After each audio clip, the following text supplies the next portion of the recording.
Ooh, that's a tricky one. Favorite memory as a coach.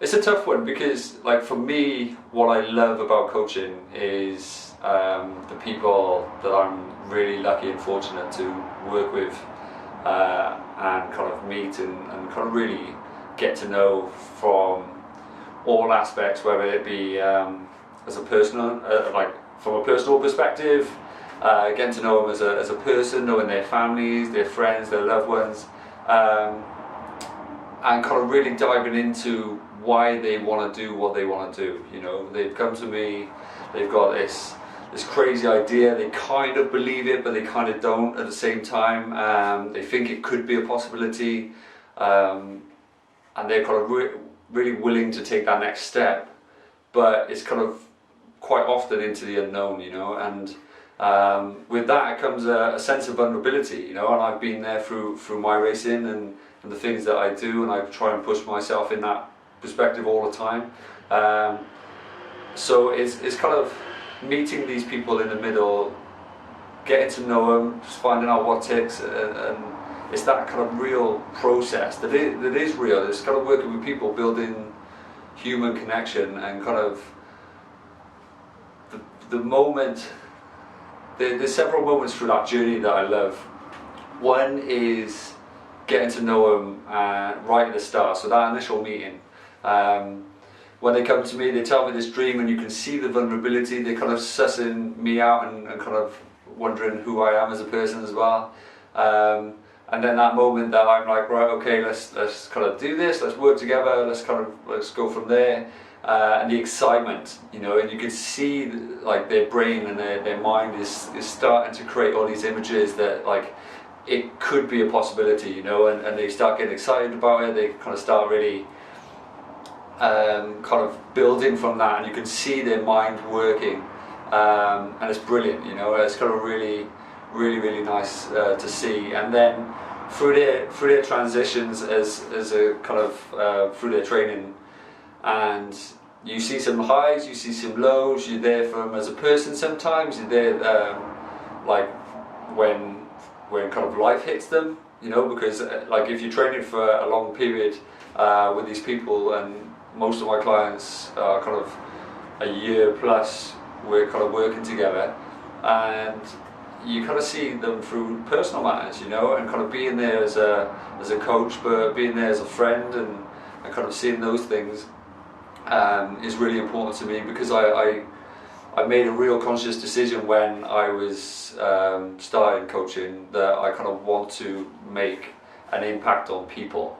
I don't just want to help them tick a box and kind of move on with their lives. I kind of really want to invest in people, and in order to do that, you kind of got to, I believe you got to do that yourself and open up yourself to who you work with. So for me, it's that turning point when they're in this training, and all of a sudden they kind of, it's really hard, it's really challenging, and then all of a sudden something happens, like literally click of your finger, a light bulb moment, turning the switch, if you will. All of a sudden they realise that actually I might be able to do this, you know. And for me, that point is really good. And then also being the biggest cheerleader on race day, you know, and supporting them through that journey, getting them there where they're nervous, they're excited, you could feel the anxiety, you know, teaching them to manage that throughout their training, so on race day they're a lot more controlled, they're a lot more calm, and then being there as a person, because you've helped them right up to that point. You're a big person in their life, you know, and realising that and understanding the weight on your shoulders as a coach and as a person, that right there and then it's about them, you know. And for me, I always try and make myself very aware of that as a coach. I'm there for them and not for myself, not for my reputation. I'm trying to help that person achieve what they once thought was impossible or not able to achieve, and now all of a sudden they're doing it, and it's about to happen, so they're kind of scared, they're anxious, the race is about to start. It's helping them control those things, reminding them what they've done, you know, because quite often we forget who we are, we forget the potential inside us, we forget all the achievements that we've overcome, and the hard times, the sad times, and yet we're still here, we're standing tall, we're fighting, we're moving forward. So it's quite often reminding people of their accomplishments, and also reminding them to, I like to say, call it being kind to yourself, you know, because quite often we're very critical of ourselves, we're very cynical of what we're capable of and potentially our previous achievements. We're like, oh yeah, but this, like, it's not as good as this person, or it's not as good. And I always remind people to be kind to yourself, you know, treat yourself like you would treat a child, and kind of be kind and pay it forward, you know, because I think for whatever reason in life we just start being really cynical and critical of ourselves. So it's not being fair and critiquing what we're doing, you know, that's kind of being fair with your analysis of yourself.